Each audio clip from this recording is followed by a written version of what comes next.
Sound আসে। এখন বাজে সাউন্ড মানে কি, যেখান থেকে মুভিং করে সেখান থেকে তো সাউন্ড। এখন ইঞ্জিন এরিয়াতে বা ওয়ানেট এরিয়াতে প্রায় 13 থেকে 14টা জায়গা আছে যেখান থেকে এই বাজে সাউন্ড আসতে পারে। এখন এতগুলো জায়গার মধ্যে আসলে কোন জায়গা থেকে এই জিনিসটা ধরার জন্য আমরা এই টুলসটা ইউজ করি। এই টুলসটা কানের মধ্যে দিয়ে প্রতিটা মুভিং পার্টসের গোড়ায় এই পয়েন্টটা ধরলে আমরা এই সাউন্ডটা বা আওয়াজটা পাবো। সবাইকে দেখাচ্ছি, একটু ঘোরাবেন স্যার।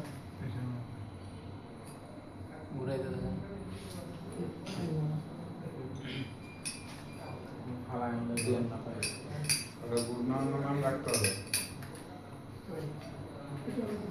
ওখানে একটা ওয়াটার পাম্প আছে,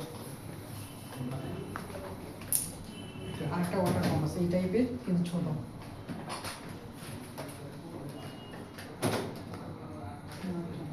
আচ্ছা আমি এটা দিয়ে দেখছি, সমস্যা এটা কিন্তু খুবই সাবধান। কানের ভিতরে কিন্তু ওই সাউন্ড যদি অন্য কোনো সাউন্ড শব্দ একটু বেশি হইলে অনেকটা কিন্তু শব্দ পাবো কানে।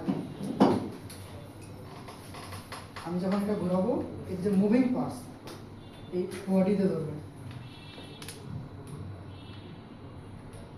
যদি এটা ইঞ্জিনে থাকলে খুব ভালো বোঝা যায়, কারণ বডিতে ধরলে আপনি এই বডিতে আমরা এটা ঘোরাবো এই বডিতে ধরবো, দেখেন কোনো শব্দ পাওয়া যায় না।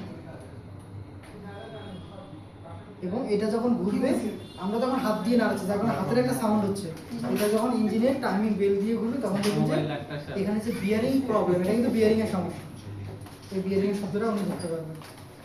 সাউন্ডটা অ্যাবনর্মাল হয়, অ্যাবনর্মাল টক টক শব্দ করে, বেয়ারিং ভালো না, বিয়ারিং কোন এক জায়গায় ধরবেন, কোন এক জায়গায় ধরলেই হবে, যে কোনো এক জায়গায়।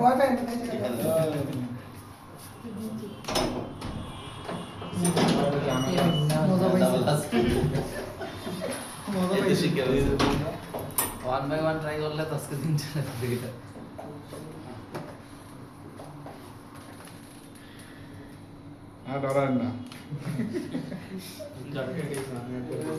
আচ্ছা এটা আপনারা অন্য সময় চেক করেন, এটা এখানে আছে কোনো সমস্যা নেই। সবাই ক্লাস শেষে যে এইটা না